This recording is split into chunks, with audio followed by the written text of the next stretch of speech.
स्वर्ग लोक भी एक रेस्टोरेंट है, विष्णु जी के लोक में भी एक स्वर्ग है, कॉमन स्वर्ग भी है। तो जो सुविधाएं इन अन्य लोकों में है उनसे कई गुना ब्रह्म लोक के अंदर सुंदर औरतें, ये और क्या देखें समाधि में। अपने आत्मा अभी बालक हो आप इस सिद्धार्थ मार्ग में, जैसे आप बस स्टैंड पर बैठे हो और आधा घंटा बस आने में हो तो 3 बजे उठ कर देखोगे नो खड़ा होकर कड़ाही कहाँ से आ गई, यू मन टेकने ना दे। और आप फिल्म देखने जाते हो 3 घंटे तक, 3 घंटे इन्हों नहीं पता लगा गई कि कहाँ कितने समय में चला गया। तो इस मन को बकवाद चाहिए ना, तो टेकने ना दे जीव ने। ये समाधि लगा कर बैठे नजर आते थे साधु और तपस्वी हमारे शरीर में। ये हमारा एक शरीर है, ये एक टीवी समझ लो, टेलीविज़न, और इस टेलीविज़न के अंदर चैनल लगे हुए हैं। जैसे मूल कमल में गणेश जी वाला चैनल है और फिर आगे से 2 उंगल ऊपर रीढ़ की हड्डी जो है बैकबोन, इसके अंदर की साइड में जहाँ ये नीचे गुदा के पास जाके अंड होता है, इसके अंदर की साइड में 2 उंगल ऊपर नीचे से गणेश जी का लोक चैनल है, कमल है। उससे ऊपर स्वाद चक्र है, सावित्री ब्रह्मा का के लोक का जो भी कार्यक्रम वहाँ हो रहा है इसमें देख सकते हैं हम। जैसे टीवी में आप जिस भी टीवी चैनल को ऑन करोगे और उसमें जहाँ का प्रोग्राम हो रहा होगा वो आप यहाँ बैठे देख सकते हैं। ऐसे फिर नाभि कमल में विष्णु और लक्ष्मी जी का, हृदय कमल में शिव और पार्वती का, कंठ कमल में दुर्गा वाला के लोक का इसमें देख सकते हैं। और सहस्रार कमल में फिर आप काल का देख सकते हैं, ब्रह्म का।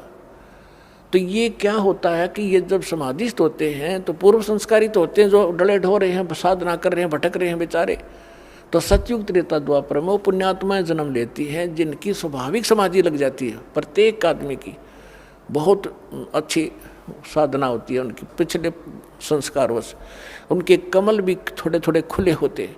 तो अभ्यास करने से कोई कमल खुल जाता है। जिस कमल में को वो देख रहा है वो टेलीविज़न की तरह काम कर रहा है।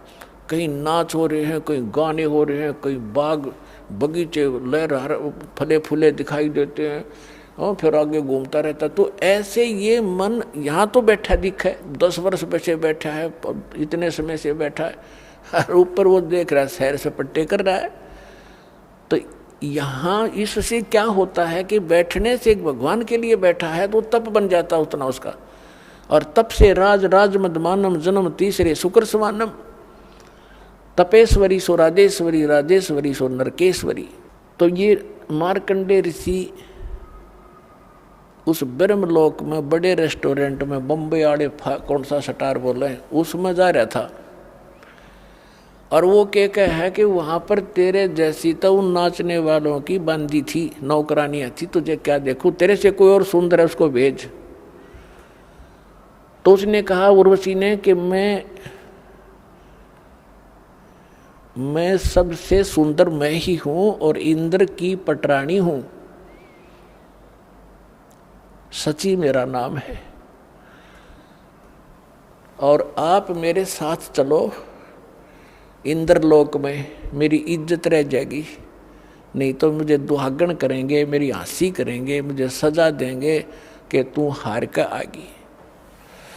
तो मार्कंडेय ऋषि जैसा जिसने जो ज्ञान है, जैसे गीता अध्याय नंबर 4 के श्लोक नंबर 25 से लेकर 30 तक यही ज्ञान दिया है गीता के अंदर, कि कोई तो योग साधना करता है, कोई स्वाध्याय करता है, कोई देवताओं की पूजा करता है, कोई श्वास उश्वास की प्रक्रिया ही करके उसी को सफल मान रहा है, और सब आप अपनी साधना को उत्तम मान रहे हैं, पापनाशक जानते हैं। वास्तविक चौथे अध्याय के 32वें श्लोक में कहा कि इन यज्ञों की, धार्मिक अनुष्ठानों की विस्तार के साथ जानकारी सच्चिदानंद घन ब्रह्म की वाणी में है। परमात्मा स्वयं आकर बताता वही है वो तत्व ज्ञान, उसमें कंप्लीट है, संपूर्ण है विस्तार के साथ।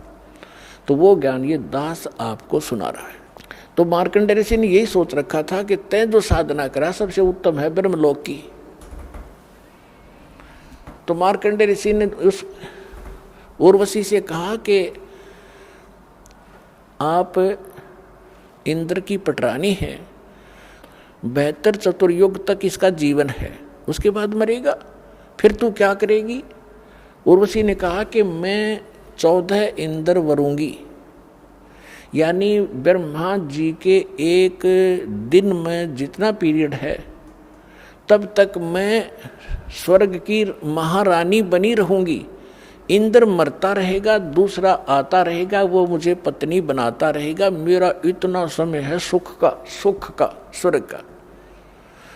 अपना आत्माओं देखो, उस प्यारी आत्मा ने कभी मनुष्य जीवन मिला होगा, कोई उसने कैसी कठिन साधनाएं कठिन तप किए होंगे जो स्वर्ग की महारानी बनी, और इतने लंबे समय तक।